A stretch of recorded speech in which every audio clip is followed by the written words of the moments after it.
bahwa Nabi mengatakan di akhir zaman akan ada umat yang akan memerangi kamu dan kamu akan berperang dengan mereka, sampai-sampai batu dan pohon kayu pun berpihak ke kamu, tidak ke mereka, kecuali satu pohon namanya pohon Gharqad. Dari Kairo satu hari naik mobil sampai ke satu kota namanya Rafah. Kota Rafah itu dibagi dua, sebelah diambil Israel, sebelah untuk Mesir. Dipasang pagar besi dengan voltase tinggi listrik, kalau disentuh mati kita. Jadi orang sini mau berkirim surat ke sini pakai layang-layang. Tahun 99 saya ke situ, mereka kirim surat pakai layang-layang, dibaca ke sana. Kenapalah Israel ini masih ada?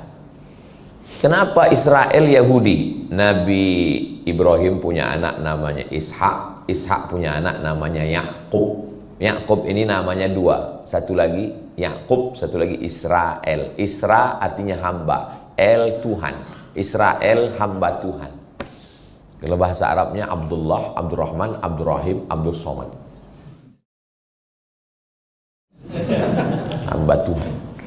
Lalu kemudian anak cucu keturunan Yakub itu disebut dengan Bani Israel. Yakub punya anak namanya Yusuf. Yusuf punya saudara namanya Yahuza. Yahuza ini punya anak cucu keturunannya Yahudi. Itu beda Yahudi dengan Israel. Jadi semua Yahudi Israel, tapi tidak semua Israel Yahudi, karena tidak semua keturunan Yahuza. Kenapa mereka ini masih ada zaman sekarang? Jadi saya dulu zaman kuliah, kita kan selalu berpikir, kok ada mereka nih?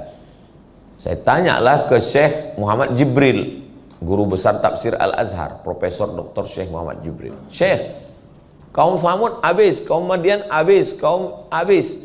Kenapa kaum ini disisakan Allah sekarang? Syekh Muhammad Jibril tersenyum. Kata dia, kalau Israel dihancurkan Allah juga, apalah tiket kau masuk surga? Oh, rupanya itu disisakan Allah untuk kita rupanya. Makanya kalau punya pasukan bala tentara, kirimkanlah ke sana untuk menghantam Israel. Tentara Palestina yang sudah dijajah sejak 1946. 1946 mulai Israel itu masuk mencomot Palestina itu. 1945 kita merdeka, 1946 mereka terjajah. Sampai sekarang 2024, duit tak ada, di embargo, susah. Tapi tentaranya masih ada, tetap berjuang. Nggak mati-mati tentara itu. Tentara Israel begitu tertangkap oleh Hamas, ditarik, dibuka bajunya, pakai pampers. Kencing-kencing mereka menghadapi Palestina itu. Kenapa? Karena orang kita berjuang untuk mati. Orang kita kalau sudah berjuang itu niatnya mati syahid. Iskariman, hidup mulia, au mut syahidan, atau mati syahid. Mereka berjuang karena gaji, karena dolar. Makanya kalau sudah ditempatkan, kamu pasukan ke depan besok melawan Palestina, langsung orang itu ke supermarket beli pampers. Kenapa ini masih disisakan Allah SWT? Untuk menengok mana yang pejuang, mana yang pecundang. Bisa juga untuk baju kaos. Buat gambar Masjidil Aqsa besar, bawa. Untuk melihat mana yang pejuang, mana yang pecundang. Jangankan berjuang ke Palestina, masalah memboikot aja masih diejek-ejek orang. Jangankan orang biasa, ustadz pun masih makan produk-produk. Kita mesti melawan Israel, menolong Palestina, takbir, Allahu Akbar. Selesai acara, ustadz yang melawan tuh makan donat buatan Israel di airport. Datang Ustadz Tengku Zulkarnain. Tadi Bapak Ustadz bilang kita melawan Israel, itu kan produk Israel, kenapa dimakan? Setiap rupiah yang kita beli itu akan mengirim, beli senjata untuk membunuh saudara kita. Kenapa produk ini masih Bapak makan? Apa kata dia? Ini adalah Israel, mesti kita selesaikan.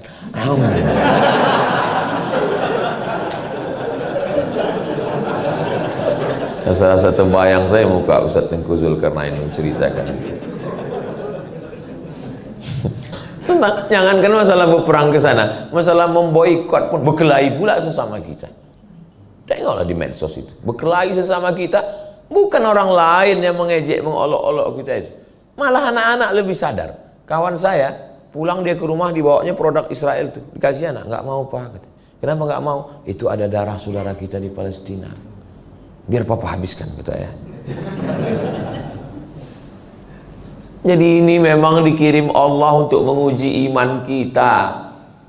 Kalau begitu Pak Ustadz, kami tinggalkan tambang emas nih ke Palestina kami. Jangan. Karena kita tidak ahli di situ.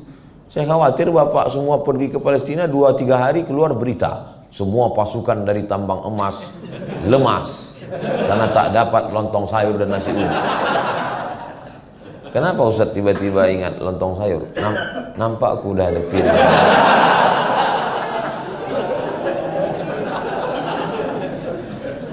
Kalau Tuhan main gasing, jangan dibawa ke kota Makkah. Kalau sudah nampak aku piring, hilang pula materi ceramah. Itu maka aku pancing dengan pertanyaan. Ini bahan udah hilang semua. Saudara yang dimuliakan Allah, am hasibtum an tadkhulul jannah, kalian sangka kalian masuk surga? Walamma ya'lamillahu alladhina jahadu, Allah mau menengok siapa yang berjihad. Wa ya'lamas sabirin, siapa yang sabar dalam perjuangan. Lalu untuk apa dibuat Allah? Waliyumahhisallahu alladhina amanu, untuk menyaring, memfilter. Waliyumahhisallahu alladhina amanu, mana yang beriman. Wa yamhaqal kafirin, mana yang kafir. Ini kita ini sekarang di tempat ujian. Aku nggak tahan Pak Ustadz, hidup ini banyak kali ujiannya. Yang namanya banyak ujian itu hidup. Kalau banyak cucian, laundry. Ini tempat ujian. Maka siapa yang mengeluh, banyak kali ujian. Sama macam orang masuk ruang SNMPTN, seleksi nasional masuk perguruan tinggi negeri. Lalu ngeluh dia, banyak kali pertanyaannya. Ya ini kan tempat ujian, kau salah masuk sini. Kalau kau nggak mau ujian, keluar kau dari sini. Masuk kemana? Masuk ke liang kubur. Di liang kubur pun masih ada audiens. Audiensi, marrabbuka. Siapa Tuhan? Ar-rahah fil jannah. Nanti Ustaz dari sini kemana? Habis dari sini kami nanti ke Batang Toru, Paluta. Habis dari Paluta kemana? Habis itu kami nanti ke Labuan Batu. Habis itu ke Medan. Habis itu Ustaz pulang ke rumah. Habis itu kemana? Habis itu ke Maluku. Habis itu kemana? Habis itu ke Malaysia Desember. Habis dari Malaysia kemana? Ke Jakarta. Terus istirahatnya kapan Ustaz? Istirahatnya nanti di surga bersama kamu, Besti. Begitu juga nanti kalau bapak pas pulang ditanya, abang nih ku tengok kerja, kapan abang istirahat? Nanti bersama kamu di surga Jannatul Firdaus. Apa kata dia? Alah, ngomong aja. Jadi memang disisakan Allah itu untuk kita. Kalau sanggup dengan nyawa, tak sanggup dengan nyawa, dengan harta, kirimkan apa yang kita bisa bantu. Ini musim dingin, turun salju di Palestina. Mereka saudara kita itu perlu selimut. Kirimkan untuk selimut, untuk rumah. Kirim ke lembaga yang resmi, Basnas, Badan Amil Zakat Nasional. Kami pernah menggalang dana. Saya tidak mau ikut acara manapun kecuali dengan Basnas, karena itu lembaga negara sampai ke sana. Pas penggalangan dana, malam solidaritas Palestina di halaman Masjid An-Nur. Terkumpul semua duit, saya tanya, berapa panitia terkumpul? 11 miliar terkumpul. Padahal kalau pengajian-pengajian biasa paling 25 juta, 20 juta. Disitulah nampak pedulinya kita dengan Palestina. Tapi banyak juga yang teriaknya kuat, Allahu Akbar. Pas keluar duit 2.000. Pas ditanya, kok kuat kali takbir? Kita Pak Ustadz kadang lemah di sini, kuat di sini. Jadi juga lah ada semangat dia. Mau dia bertakbir, jadilah itu. Nah, jadi ini memang sengaja ini. Jadi puncaknya nanti 5 syaratnya, mereka sedang menunggu namanya Mesiah. Mesiah itu kalau bahasa Arabnya Al-Masih. Mereka menunggu Al-Masih. Kenapa disebut Al-Masih? Karena kalau disentuhnya orang lumpuh berdiri, disentuhnya orang mati tegak. Masih artinya menyentuh. Masahayam sahu, masih menyentuh. Sentuhnya orang lumpuh sehat. Disentuhnya orang Al-Masih. Mereka sedang menunggu Al-Masih itu. Al-Masih Isa Pak Ustaz. Al-Masih yang asli namanya Al-Masih Isa. Al-Masih yang KW namanya Al-Masih Dajjal. Dajjal itu KW. Makanya kalau ada ibu-ibu pakai gelang emas tapi palsu, itu namanya emas KW, emas Dajjal. Emas yang asli itu di martabe. Sampai mana tadi? Lupa pula. Jadi mereka sedang menunggu Mesias ini datang. Mesias itu mau turun ke bawah, syaratnya 5. Yang pertama, kuasai Palestina. Itu mengapa mereka menguasai Palestina 1946. Karena Mesias itu sedang di langit, sedang nunggu dia. Kalian mau aku turun? Kata dia. Mau kalian aku turun? Nah, kalian ambil Palestina ya. Itu maka mereka ambil Palestina. 5 juta Yahudi dari seluruh dunia sudah pulang ke Palestina. 5 juta orang itu sekarang. 5 jutanya dia, bukan banyak, 5 juta. Kita hampir 300 juta. Andai serentak kita terkencing bersama, pipanya kita arahkan ke sana. Mati orang itu tenggelam.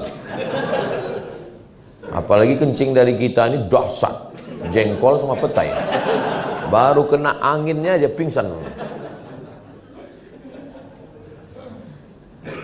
Pertama, kuasai Palestina, syarat kalau mau turun. Yang kedua, buat Palestina itu berdarah bayi. Bunuh, itu maka anak-anak bayi. Dulu, tentara Israel itu, kalau nengok perempuan Palestina hamil jalan, taruhan mereka berdua. Taruhan, itu bayi dalam kandungan itu laki-laki apa perempuan? Yang satu bilang laki-laki, yang satu bilang perempuan. Tangkapnya, cobeknya, pop, keluarkan bayi. Yang bercerita itu guru kami dari Makkah Al-Mukarramah. Begitulah sadisnya tentara Israel. Makanya ada orang Amerika perempuan, apa kata dia? Saya nggak percaya sama Tuhannya orang Islam. Kejam kali Tuhannya. Dibacanya ayat. Kullama nadijat juluduhum, ketika kulit mereka masuk neraka gosong melepuh, badalna juludan ghairaha, kami ganti dengan kulit yang baru. Kejam kali Tuhan begitu. Dulu saya nggak percaya sama Quran itu, karena Quran menceritakan Tuhan yang sangat kejam. Setelah peristiwa Israel ini, memang cocoklah neraka itu diciptakan untuk mereka, dan bersyahadat dia masuk Islam. Sudah saya posting videonya di Instagram yang followernya 9 juta itu. Maksudnya yang belum follow lah. Syarat yang kedua, buat darah diserak supaya dia mau turun. Yang ketiga, apa dia? Seluruh Yahudi yang ada di dunia pindah ke situ.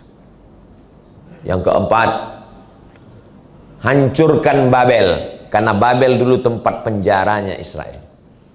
Babel waktu itu nama rajanya Nebukadnezar. Nebukadnezar memenjarakan, membunuh, dia balas dendam. Babel harus dihancurkan. Babel itu bukan Bangka Belitung. Babel Irak. Makanya setiap naik presiden Amerika, yang pertama dia lakukan membombardir Irak. Saya paling sakit hati saya sama George Bush lah. Kenapa? Karena saya mau S2 di Universitas Saddam Hussein tahun 2002. Kami haji jumpa sama kawan-kawan. Kau S2 di mana? Di Irak, di Baghdad. Di mana? Universitas Saddam Hussein. Kenapa kau belajar di sana? Gratis. Cocoklah saya mencari beasiswa. Tiap tahun bisa haji, naik bis dari Baghdad ke Madinah. Cocok. Begitu saya selesai kuliah, mau ke Baghdad, Universitas Saddam, dibom George Bush, rata universitas itu dengan tanah. Akhirnya saya pergi ke Maroko. Kalau enggak, udah jurusan Saddam saya ini pulang. Yang kelima, mau mereka turun, Mesiasnya itu mau turun, hancurkan Masjidil Aqsa nih. Ini Masjidil Aqsa. Ini sekarang sudah digali mereka terowongan keliling, terowongan. Nanti Masjidil Aqsa itu akan turun jatuh ke bawah, bam, baru mereka bangun di atasnya Temple of King Solomon. Tulis di Google, Temple of King Solomon, Raja Solomon. Mereka mengotak-atik Nabi Sulaiman seakan-akan punya mereka. Quran datang meluruskan, Nabi Sulaiman bukan raja kalian. Nabi Sulaiman adalah nabi, salah satu nama anak Nabi Daud. Nama ayahnya Daud, namanya anak Sulaiman. Kata mereka Solomon. Ada pula penulis Indonesia mengatakan Nabi Sulaiman itu kerajaannya sampai ke Indonesia, ke Yogyakarta, Sleman.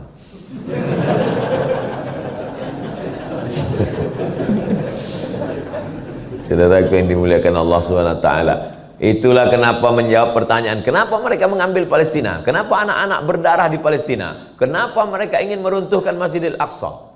Jawabannya, karena mereka sedang menunggu Mesias. Mereka membangun negara itu berdasarkan mitos. Datanglah orang komunis dari Prancis, namanya George Roger Jaroudi. George Jaroudi masuk Islam, ditulisnya buku Yahudi mendirikan negara berdasarkan mitos. Ditangkap, dia dimasukkan ke dalam penjara karena dianggap Yahudi itu gila. Ada satu jenderal Yahudi itu namanya Moshe Dayan. Coba tulis di YouTube, Google Moshe Dayan. Jenderal Moshe Dayan, matanya buta sebelah. Moshe Dayan. Ketika berdiri negara Israel, lalu panglima perangnya namanya Moshe Dayan, mereka kirim pakar mumi. Yang ada filmnya itu, Mummy Return. Mumi. Jangan anak manggil bini mumi. Mumi itu artinya mayat Fir'aun. Dikirimlah pakar mumi ke Mesir menjumpai presiden siapa namanya Bang Iqbal? Setelah Gamal Abdul Nasir, Anwar Sadat. Anwar Sadat, ini mumi Fir'aun ini terjadi kerusakan pada kulitnya, nanti membusuk, harus diobati. Dibawalah mumi ini dari Mesir ke Prancis. Sampai di Prancis, masukkan ke ruangan. Rupanya akal-akalan Yahudi itu aja. Sampai di situ dibuka orang tuh, ditinju si Moshe Dayan tuh Yahudi. Kau yang udah mengusir nenek moyangku dulu, katanya. Ada bukunya di rumah. Kan gila itu. 3000 tahun yang lalu dendamnya nggak hilang-hilang sampai sekarang. Kalau kita orang di Nusantara ini dendam paling 7 turunan. Aku dendam kali 7 turunan. 7 turunan nggak sampai 3000 tahun. 50, 350 nya. Yahudi sampai 3000 tahun. Saya sekedar penasaran aja. Enggaklah pula saya mau meninju Fir'aun. Sampai saya ke Mesir, pergi ke samping Sungai Nil, ada di situ namanya Tahrir Square. Di situ ada museum. Naik. Where is Fir'aun?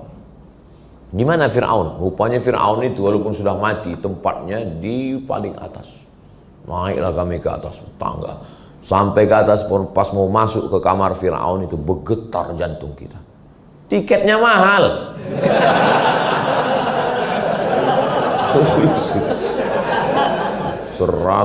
Dulu 100 pon.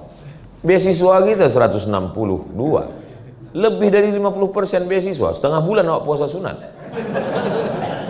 Masuk ke dalam menengok. Dia di dalam kotak kaca. Dalam kotak kaca tak berbaju, pakai anduk aja. Makanya siapa yang suka pakai anduk keluar? Saya tengok dekat-dekat gini, ini kaca saya tengok, saya perhatikan hidung. Oh, rambutnya macam rambut jagung merah. Hidungnya mancung, mulutnya begini. Pas saya tengok matanya, takut pula saya dikedipnya gitu. Kaulah rupanya Fir'aun. Diabadikan Allah. Apa kata Allah? Al-yawma nunajjika bibadanika. Hari ini kami selamatkan jasadmu, tak hancur. Untuk apa? Litakuna liman khalfaka ayah, supaya menjadi tanda-tanda bagi orang setelahmu bahwa pejabat penguasa akan mati. Makanya perlu juga setelah pelantikan seluruh bupati, wali kota, gubernur se-Indonesia dibawa jalan-jalan ke Mesir untuk berkunjung ke Fir'aun. Itulah akhir. Saya kalau ada yang mau buat nanti mau saya jadi guide-nya. Pas di depan Fir'aun itu ceramah kita, wahai bupati, gubernur, wali kota, inilah akhir kalian nanti, gitu kan. Bagus kalau ada yang membuat program. Saudaraku yang dimuliakan Allah Subhanahu wa taala, berakhir. Bukan main gagahnya dia mengejar Nabi Musa, dikejarnya Nabi Musa, lalu sampai ke Laut Merah itu dipukulkan Nabi Musa, tongkat itu terbelah Laut Merah, Nabi Musa pun lewat. Begitu sampai ke ujung, datang Fir'aun mengejar di tengah, berbalik laut itu, pus, tenggelam, habis. Matinya sangat menyakitkan Fir'aun itu. Matinya macam mana? Tersedak air garam tengah laut. Kalau mau tahu rasanya mati Fir'aun, nanti balik dari sini ambil garam, masuk, habis itu sedak. Begitulah sakitnya Fir'aun. Kan mumi itu banyak, mumi. Kenapa pakar ahli yakin bahwa mumi itulah yang Ramses II yang mengejar Fir'aun itu? Kenapa? Setelah digali, dibuka paru-parunya, ada garam di dalam. Paru-paru kita ini nggak akan bisa mungkin masuk air, karena setiap masuk, makanya waktu sedang minum nggak boleh ngomong. Itulah aku bilang, masuk kan? Batuk. Kenapa batuk? Karena begitu air masuk ke dalam, kita langsung otomatis menolak. Paru-paru hanya masuk udara. Ada dua saluran, saluran air, saluran udara. Maka saluran udara ini kalau diisi air, dia akan keluar dengan sendiri. Tapi di dalam paru-paru Fir'aun garam. Kenapa? Masuk air garam itu ke tempat nafas, itulah mati yang paling menyakitkan. Waktu tenggelam dia apa kata dia? Amantu bi Rabbi Musa wa Harun. Aku percaya kepada Tuhan yang disembah Musa dan Harun. Pintu taubat sudah tertutup. Mampuslah kau Fir'aun. Neraka jahanam tempat Fir'aun.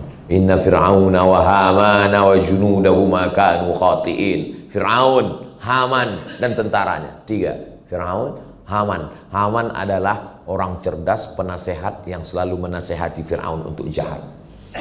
3. Haman, Fir'aun, wa Haman, wa junudahuma, dan pasukan bala tentaranya.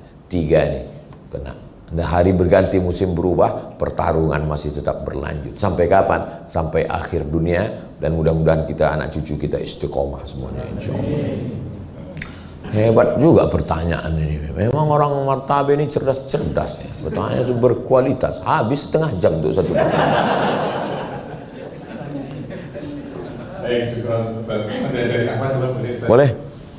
Baik, dari Ahmad saya bacakan, Pak Ustaz, bagaimana cara kita